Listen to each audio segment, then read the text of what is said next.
बिस्मिल्लाहिर्रहमानिर्रहीम। अस्सलामुअलैकुम। देसी टीवी यूएसए DTVNN के साथ मैं हूं ताबिंदा गुल।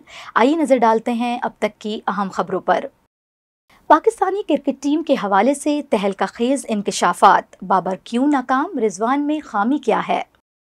ये थी हेडलाइंस। बढ़ते हैं खबरों की तफसीलात की जानिब। कप्तान पैदाइशी होते हैं, बनाए नहीं जाते। आपने ये जुमला तो अक्सर सुना और पढ़ा होगा। वाकई ऐसा है हबीब। कई औसत दर्जे के क्रिकेटर्स बेहतरीन कप्तान साबित होते हैं, जबकि कई गैर मामूली सलाहियतों के हामिल खिलाड़ी क़यादत के बोझ तले दबकर अपना रिवायती खेल भी भूल जाते हैं। पाकिस्तान में कप्तानी का म्यूजिकल चेयर गेम अक्सर औकात जारी रहता है। टीम अगर हारने लगे तो इसमें तेज़ी आ जाती है। बदकिस्मती से गुज़िश्ता कुछ अरसे से हर तर्ज की क्रिकेट में पाकिस्तानी टीम के हाथ सिर्फ नाकामी ही आई है। अमेरिका में मुनक्किदा वर्ल्ड कप बाबर आजम का इम्तिहान था, जिसमें वो बुरी तरह नाकाम हुए। टीम पहले राउंड तक महदूद रही। अमेरिका जैसे नौआमूज़ हरीफ ने हरा दिया। भारत के खिलाफ जीती बाजी गंवा दी। इससे पहले भी कारकर्दगी इतनी खास ना थी, इसलिए ज़का अशरफ ने उनकी जगह शाहीन शाह आफरीदी को क़यादत सौंपी थी। लेकिन मोहसिन नकवी ने आते ही पेसर को सिर्फ एक सीरीज़ की बुनियाद पर हटा दिया।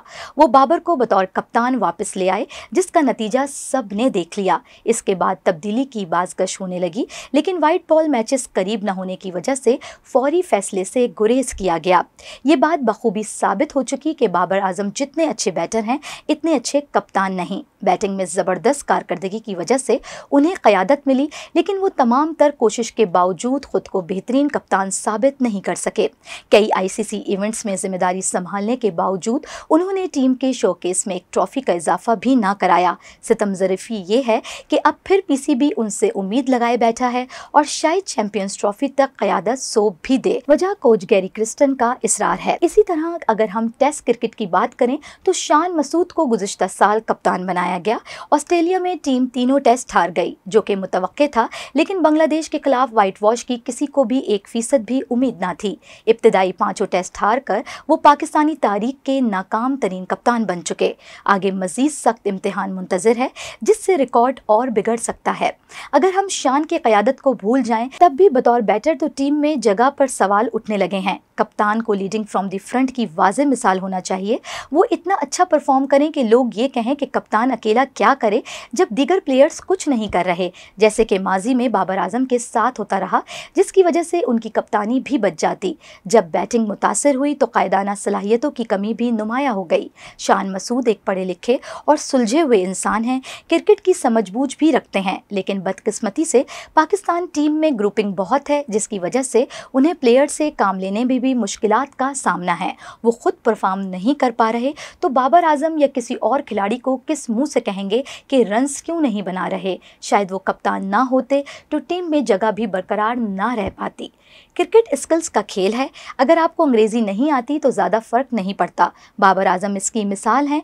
अलबत्ता अगर कोचेस गोरे हों तो वो अंग्रेज़ी में महारत रखने वाले से खुश रहते हैं, क्योंकि उन्हें बातचीत में आसानी होती है। शान को शायद इस वजह से जैसन गिलेप्सी की मुकम्मल सपोर्ट हासिल है। यहाँ सवाल ये सामने आता है कि कप्तान के तकर्रुर का इख्तियार तो चेयरमैन PCB का है।